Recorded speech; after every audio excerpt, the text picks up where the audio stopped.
નમસ્કાર વિદ્યાર્થી મિત્રો, આજે આપણે ધોરણ 10 ગુજરાતી કાવ્ય 1 વૈષ્ણવજન વિશે ચર્ચા કરીએ. વિદ્યાર્થી મિત્રો, કાવ્યની ચર્ચા કરતા પહેલાં આપણે કવિ પરિચય અને તેના સાહિત્ય પ્રકાર વિશે થોડીક ચર્ચા કરીએ. તો વૈષ્ણવજન કાવ્યના કવિ નરસિંહ મહેતા. નરસિંહ મહેતા વિશે આપ જાણો છો કે ધોરણ 5 થી આજ સુધી નરસિંહ મીરાના કાવ્ય ભણવાના આવે છે, એટલે આપ તેનો પરિચય પણ જાણો છો. છતાં થોડાક એના જીવન કવન વિશે જોઈએ તો નરસિંહ મહેતા ગુજરાતી ભાષાના પ્રથમ કવિ હતા. આથી તેમને આદ્ય કવિ કે આદિ કવિ તરીકે ઓળખવામાં આવે છે. તેમનો જન્મ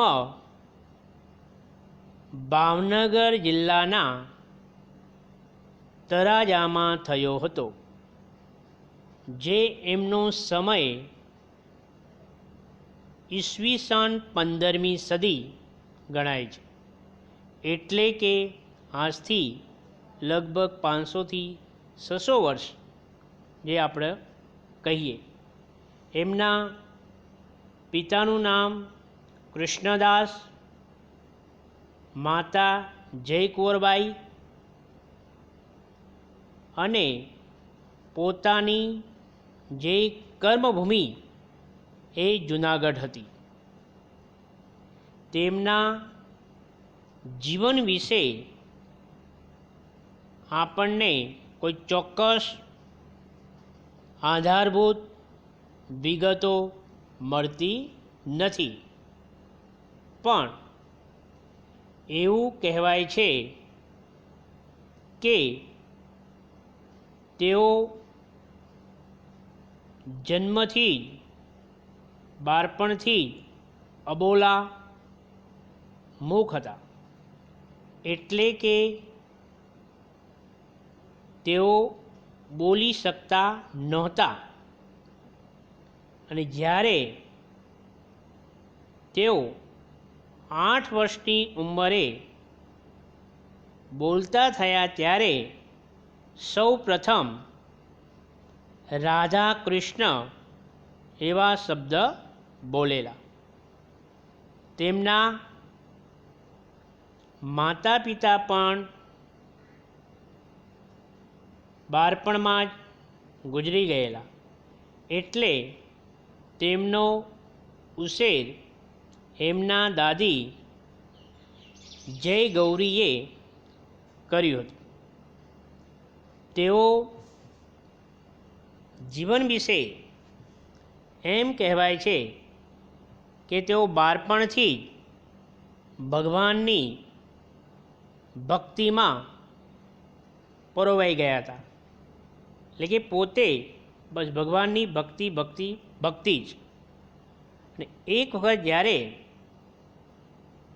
તેઓ ઘરે આવ્યા એ વખતે તેમના ભાભીએ થોડુંક મહેણું ટેણું માર્યું, ત્યારે એમ કહેવાય છે કે નરસિંહ મહેતા જે જૂનાગઢની તળેટી જંગલોમાં જતા રહ્યા અને ત્યાં જે ભગવાન શિવની જે તપસ્યા તપ કર્યું અને ત્યાં ભગવાન શ્રી પ્રસન્ન થયા અને એમને જે વરદાન માગવાનું કહ્યું ત્યારે એમને કીધું કે જેને આપના દર્શન દુર્લભ છે એના દર્શન મને કરાવો. ત્યારે તેમના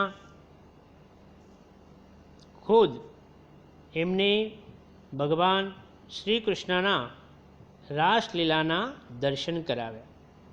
અને એ વખતે તેઓ જે એક મસાલનો જે પ્રસંગ એ પણ આપ જાણો છો કે ભગવાનના રાસ લીલા જોવામાં એટલા મગ્ન તલ્લીન મશગુલ થઈ ગયા કે પોતાના હાથમાં રહેલી જે મસાલ હતી એ જ્યારે બળતી બળતી પોતાનો હાથ બળી રહ્યો ત્યાં સુધી જાય છે, છતો પણ એમને ખ્યાલ નથી હોતો.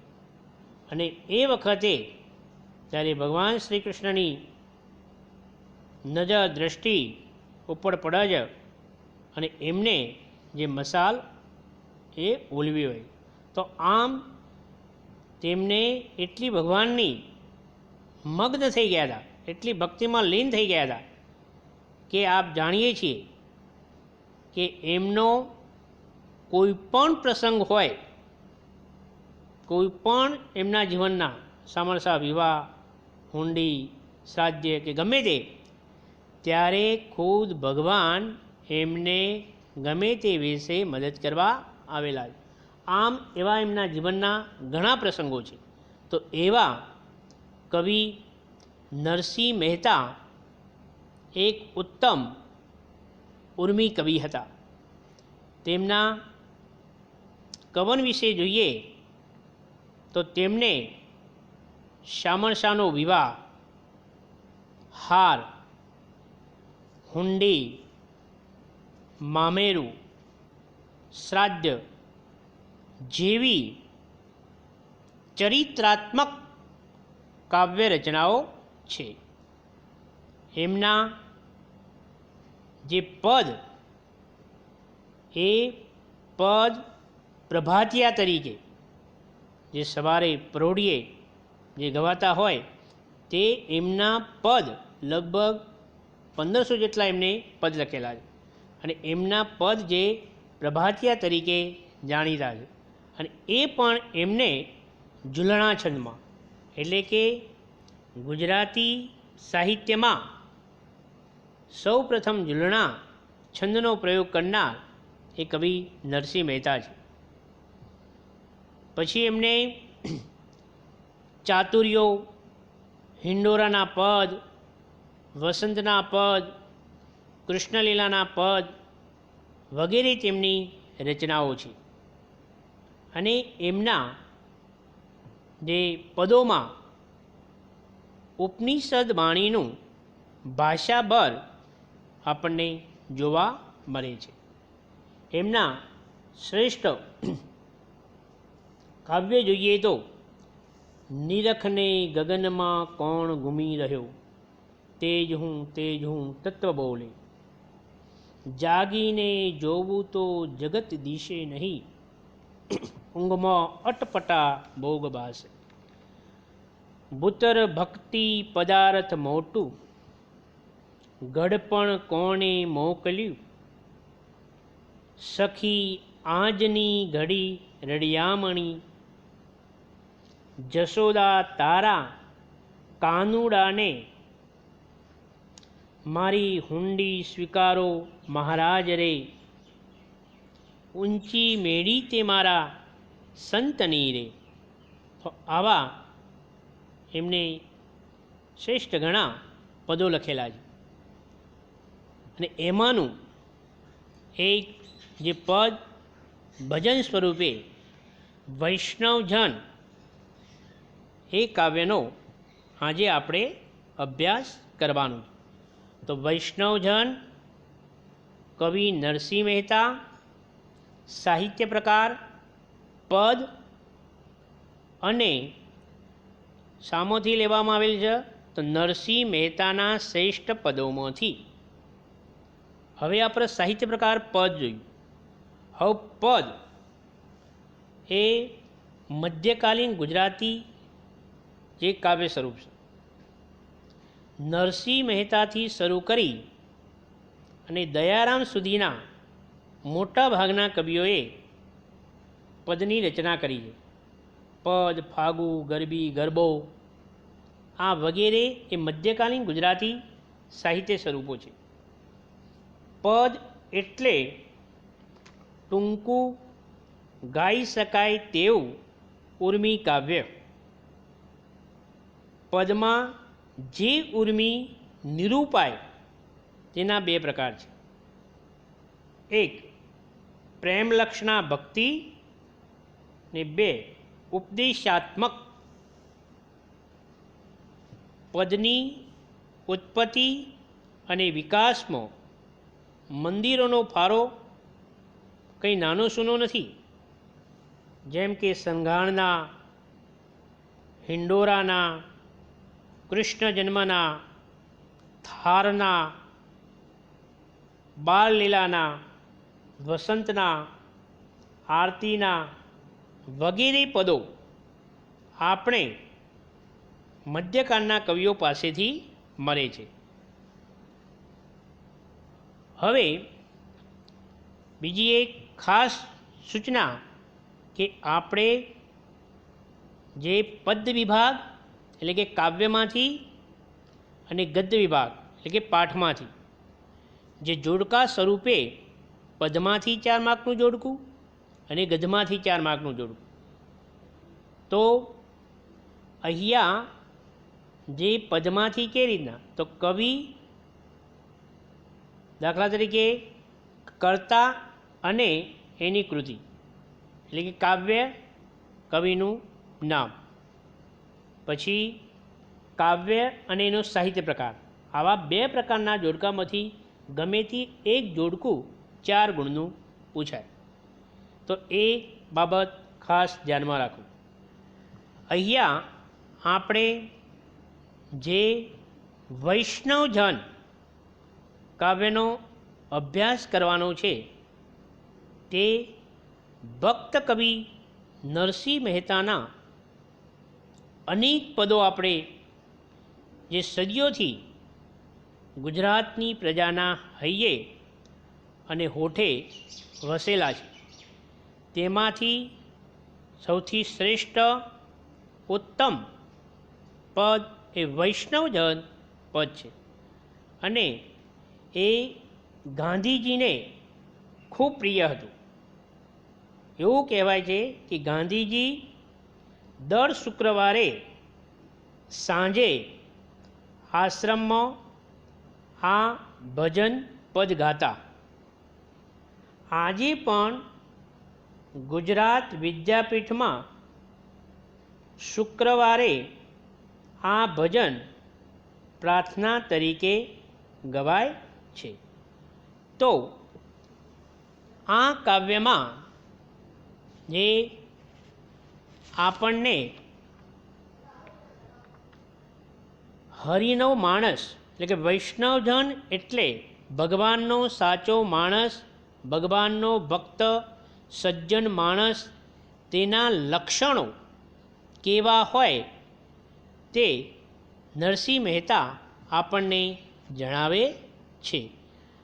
આ જે કાવ્ય ફક્ત ગુજરાતમાં જ નહીં પણ ગુજરાત બહાર, ભારત અને વિશ્વમાં પણ આ પદ જાણીતું છે. હવે આપણે જે કાવ્યના સારાંશ રૂપે હું જે વૈષ્ણવ એવો જન, જે સાચો વૈષ્ણવ, સાચો વિષ્ણુ ભક્ત, સાચો ભગવાનનો માણસ, સાચો સજ્જન માણસના લક્ષણો કેવા હોય તે હું તમને ટૂંકમાં એક લક્ષણ જણાવું. તો પહેલાં જે આપણને કે તે અન્યના દુઃખને જાણે છે. ટૂંકમાં એક લક્ષણ: કોઈની પર ઉપકાર કરે છતાં મનમાં અભિમાન ન રાખે, અન્યના સુખે સુખી તેમજ દુઃખે દુઃખી હોય છે, તે નિંદાથી દૂર રહે છે, તે કદી કોઈની ટીકા કરતો નથી, પરોપકાર કરીને તેનું અભિમાન રાખતો નથી, સમગ્ર જગતમાં સૌને વંદન કરે છે, એટલે કે સૌને માન આપે છે. વૈષ્ણવજનને પર સ્ત્રી માતા સમાન હોય છે, તે હંમેશા સત્ય બોલે છે, પારકું ધન તેને પથ્થર સમાન છે, સાચો વૈષ્ણવ કદાપી લોભ કરતો નથી, તેને મોહ માયા ત્યાગી દીધા હોય છે અને મનમાં વૈરાગ્ય ધારણ કર્યો હોય છે. લોભ, કપટ, કામ, ક્રોધ રહિત હોય તે સાચો ભગવાનનો માણસ અથવા સજ્જન માણસ. તો અહીંયા કવિ નરસિંહ મહેતાએ વૈષ્ણવજનના જે લક્ષણો આપણને જણાવ્યા છે. તો કાવ્યની હવે આપણે પંક્તિસહ ચર્ચા કરીએ. વૈષ્ણવજન તો તેને કહીએ, જે પીડ પરાઈ જાણે રે, પર દુઃખે ઉપકાર કરે તોય મન અભિમાન ન આણે રે. વિદ્યાર્થી મિત્રો, કાવ્યનું શીર્ષક જ વૈષ્ણવ એવો જન, જે આપણને કર્મધારય સમાસ કહી શકીએ. વૈષ્ણવજન સાચો વૈષ્ણવ, સાચો ભક્ત, સાચો ભગવાનનો માણસ, સાચો સજ્જન કોને કહેવાય? કે જે પીડ પરાઈ જાણે રે. પીડ એટલે પીડા, દુઃખ, યાતના. જે પારકાની પીડાને, દુઃખને જાણે છે તે સાચો વૈષ્ણવ, સાચો ભક્ત. પર દુઃખે ઉપકાર કરે. પર એટલે પારકું, પારકાનું દુઃખ તત્પુરુષ સમાસ થાય. પર દુઃખે ઉપકાર, સહાય, મદદ કરે, સતો પણ એના મનમાં સહેજ પણ ગુમાન, અભિમાન આવે નહીં, એ સાચો વૈષ્ણવજન. પોતે પારકાના દુઃખને દૂર કરવાની, પરોપકાર કરવા સતો તેનું અભિમાન ન રાખવું, આવી ઉમદા ભાવના જેનામાં રહેલી છે તેવી વ્યક્તિને કવિ વૈષ્ણવજન ગણાવે છે. કવિ વૈષ્ણવજનના બીજા ગુણો પણ જણાવે છે, પરંતુ એ સૌમાં મુખ્ય ગુણ તે પરોપકારનો ગુણ કહેવાય. કે પરોપકાર, બીજાને મદદ, સહાય કરે છે, સતો પણ મનમાં સહેજ પણ અભિમાન લાવતો નથી. તો અહીંયા તમે બંને પંક્તિમાં એક અલંકારનો પણ પ્રયોગ થયેલો છે. ધોરણ 9માં આપણે અલંકાર ભણ્યા છીએ. દાખલા તરીકે છેલ્લે જો વૈષ્ણવજન તો તેને કહીએ, જે પીડ પરાઈ જાણે રે. બીજી પંક્તિ, પર દુઃખે ઉપકાર કરે તોય મન અભિમાન ન આણે રે. જાણે અને આણે રે, અહીંયા અંત્યાનુપ્રાસ અલંકાર છે. બીજું કે સકર લોકમાં સકર લોકમાં સહુની વંદે, નિંદા ન કરે કેની રે, વાચ કાચ મન નિશ્ચલ રાખે, ધન ધન જનની તેની રે.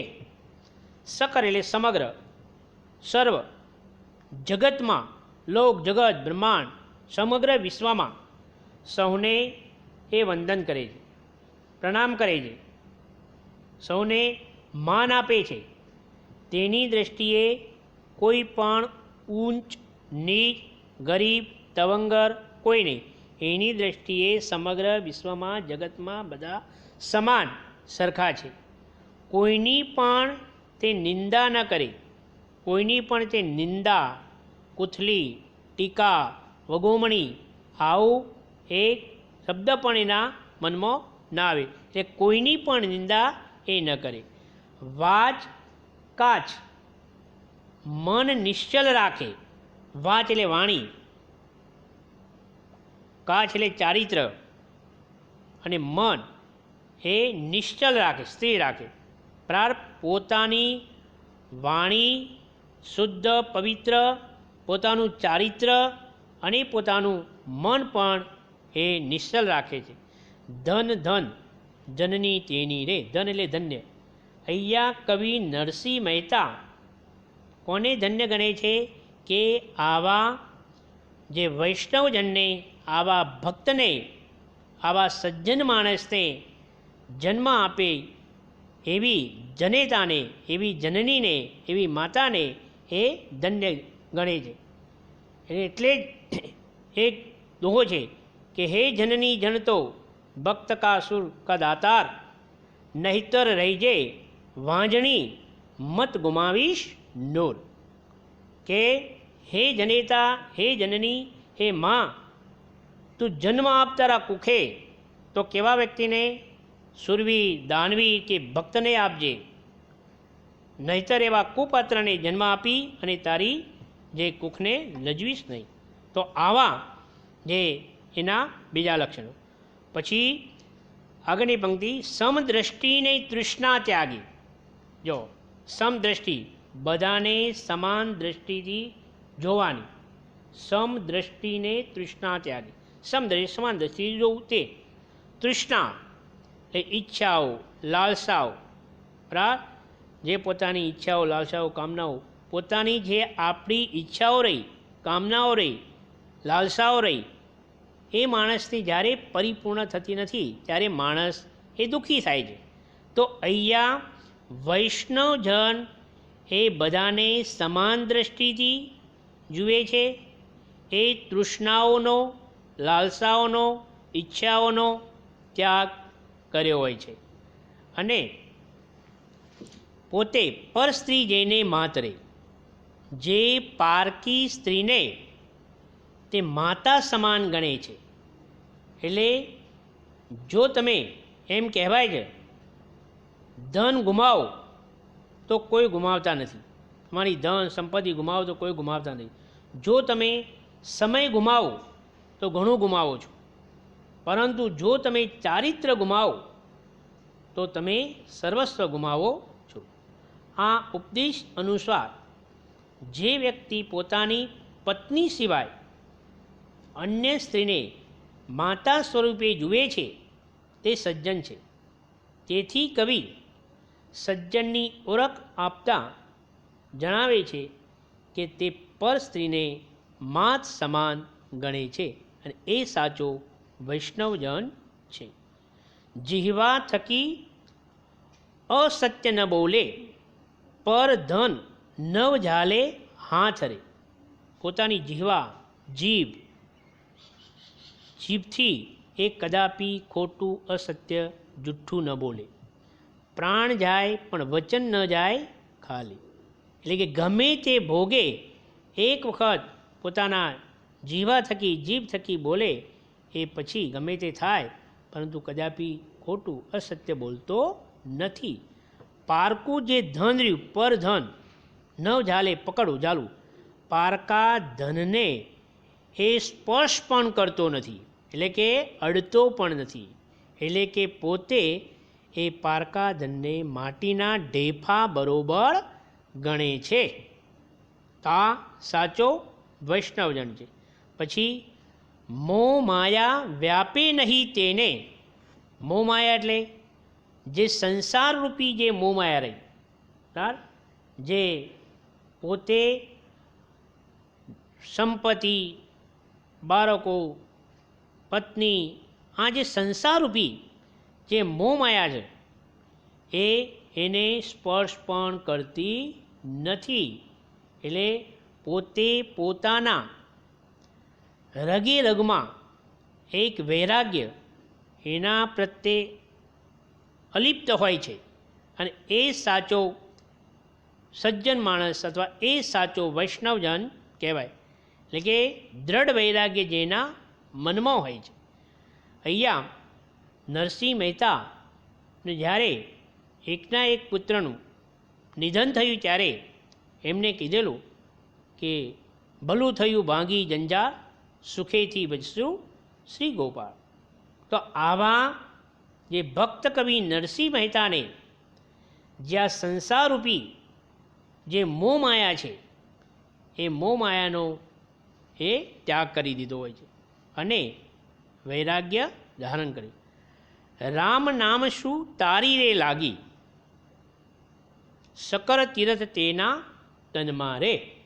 તો અહીંયા જે પોતે વૈષ્ણવજનને રામ નામની ફક્ત ભગવાનના ભક્તિની જ જે તારી લાગવી, લગ્ની લાગવી, પછી ગમે તે આખું બ્રહ્માંડ તૂટી પડે, ગમે તે થાય, પરંતુ એ સહેજ પણ પોતાનું મન ચલિત થતું નથી અને ફક્ત ને માત્ર રામ નામની જે લગ્ની લાગેલી હોય છે.